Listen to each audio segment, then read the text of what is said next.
महात्मा गांधी शांति और अहिंसा के प्रकाश स्तंभ थे। वो सच्चाई और प्रेम की शक्ति में विश्वास रखते थे। गांधी जी ने अंग्रेजों से आजादी की लड़ाई में भारत का नेतृत्व किया। उन्होंने ये शांतिपूर्ण विरोध और सविनय अवज्ञा से किया। उनका संदेश भारत और दुनिया भर के लाखों लोगों तक पहुंचा। गांधी जी हिंदू मुस्लिम एकता के पक्षधर थे। वो एक ऐसे भारत में विश्वास रखते थे जहां सब लोग मिलजुल कर रहे। उनका सपना एक ऐसे देश का था जो गुलामी से आजाद हो और जहां कोई अंदरूनी कलह न हो। इस लक्ष्य को पाने के लिए उन्होंने अथक प्रयास किया। गांधी जी के सिद्धांतों में अहिंसा पर जोर दिया गया था, चाहे कितना भी अत्याचार हो। उनका मानना था कि हिंसा से हिंसा ही पैदा होती है। शांति और प्रेम का उनका संदेश देश में बढ़ रही अशांति के बिल्कुल उलट था। एकता की उनकी कोशिशों के बावजूद हिंदुओं और मुसलमानों के बीच तनाव बढ़ रहा था। भारत का बंटवारा एक बहुत ही विवादास्पद घटना थी। इसकी वजह से बहुत हिंसा हुई और लोग बेघर हो गए। इसी अशांत माहौल ने उस त्रासदी की नींव रखी जो आगे होने वाली थी। नाथूराम गोडसे एक हिंदू राष्ट्रवादी गांधी जी के प्रति बहुत नाराजगी रखता था। वो बंटवारे और उसके बाद हुई हिंसा के लिए गांधी जी को जिम्मेदार मानता था। गोडसे का मानना था कि मुसलमानों के प्रति गांधी जी की तुष्टीकरण की नीति ने भारत को कमजोर कर दिया था। गोडसे उन कट्टरपंथी गुटों से जुड़ा था जो गांधी जी के विचारों के खिलाफ थे। वो और उसके साथी गांधी जी के अहिंसा के संदेश को कमजोरी की निशानी मानते थे। वो हिंदू प्रभुत्व स्थापित करने के लिए एक और कठोर तरीके में विश्वास रखते थे। बंटवारे और उसके खूनी नतीजों ने गोडसे के गुस्से को और भड़का दिया। उसने हिंदुओं के विस्थापन और दुहक को गांधी जी की नीतियों का सीधा नतीजा माना। गोडसे महात्मा की आवाज को बंद करने के लिए और भी दृढ़ हो गया। गोडसे और उसके साथियों ने गांधी जी की हत्या की साजिश रचनी शुरू कर दी। उन्होंने इसे अपने भारत के सपने को बचाने के लिए एक जरूरी कदम माना। उनकी नफरत और कट्टरता ने उन्हें उनके कामों के नतीजों से अंधा कर दिया था। 30 जनवरी 1948 को गांधी जी दिल्ली में एक प्रार्थना सभा को संबोधित करने वाले थे। जैसे ही वो सभा की तरफ चले, नाथूराम गोडसे उनके पास आया। गोडसे ने गांधी जी को प्रणाम किया और फिर बिल्कुल नजदीक से उन पर 3 गोलियां चला दी। गांधी जी जमीन पर गिर पड़े, बुरी तरह घायल। उनके आखिरी शब्द हे राम उनकी शांति की भावना को दर्शाते थे।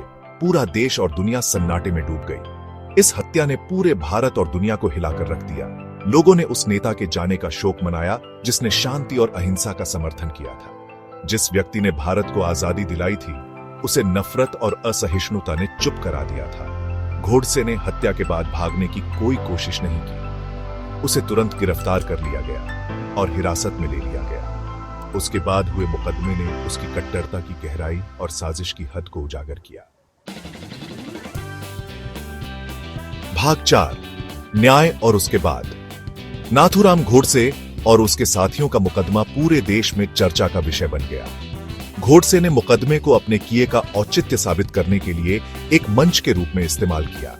उसने तर्क दिया कि उसने हिंदुत्व और भारत को गांधी की तुष्टीकरण नीतियों से बचाने के लिए काम किया था। अपने कार्यों का बचाव करने के प्रयासों के बावजूद गोडसे को हत्या का दोषी पाया गया। उसे अपने सह षड्यंत्रकारी नारायण आप्टे के साथ मौत की सजा सुनाई गई थी। शेष षड्यंत्रकारियों को अलग अलग जेल की सजा मिली। गांधी की हत्या ने भारत और दुनिया में एक शून्य छोड़ दिया। उनकी मृत्यु असहिष्णुता और कट्टरता के खतरों की एक कठोर याद दिलाती है। इसने शांति की नाजुकता और बातचीत और समझ की निरंतर आवश्यकता पर प्रकाश डाला। त्रासदी के बावजूद अहिंसा का गांधी का संदेश गूंजता रहा। उनके जीवन और शिक्षाओं ने दुनिया भर में अनगिनत व्यक्तियों और आंदोलनों को प्रेरित किया। वे शांति के प्रतीक और अधिक न्यायपूर्ण और न्याय संगत दुनिया के लिए आशा के प्रतीक बन गए। भाग 5 एक स्थायी विरासत। महात्मा गांधी की हत्या एक दुखद क्षति थी, लेकिन उनकी विरासत जीवित है। अहिंसा का उनका संदेश दुनिया भर के लोगों को प्रेरित करता रहता है। उनकी शिक्षाएं आज भी उतनी ही प्रासंगिक हैं जितनी उनके जीवन काल में थी। गांधी का जीवन और कार्य एक अनुस्मारक के रूप में कार्य करते हैं कि शांतिपूर्ण तरीकों से परिवर्तन संभव है। उन्होंने दुनिया को दिखाया कि हिंसा का सहारा लिए बिना भी सबसे शक्तिशाली उत्पीड़कों को चुनौती दी जा सकती है। उनका उदाहरण न्याय और समानता के लिए प्रयास करने वाले व्यक्तियों और समुदायों को सशक्त बनाता रहता है। अहिंसा के गांधी के दर्शन ने सामाजिक परिवर्तन के लिए कई आंदोलनों को प्रभावित किया है। अमेरिकी नागरिक अधिकार आंदोलन से लेकर दक्षिण अफ्रीका में रंगभेद विरोधी संघर्ष तक उनकी शिक्षाओं ने शांतिपूर्ण प्रतिरोध के लिए एक रूपरेखा प्रदान की है। उनकी विरासत आज भी हमारे रहने वाले दुनिया को आकार देती है।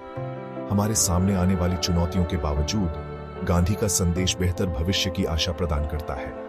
अहिंसा, सत्य और प्रेम के उनके सिद्धांतों को अपनाकर हम एक अधिक न्यायपूर्ण और दयालु दुनिया की दिशा में काम कर सकते हैं। हिंसा और उत्पीड़न से मुक्त दुनिया का गांधी का सपना आने वाली पीढ़ियों के लिए एक शक्तिशाली प्रेरणा बना हुआ है।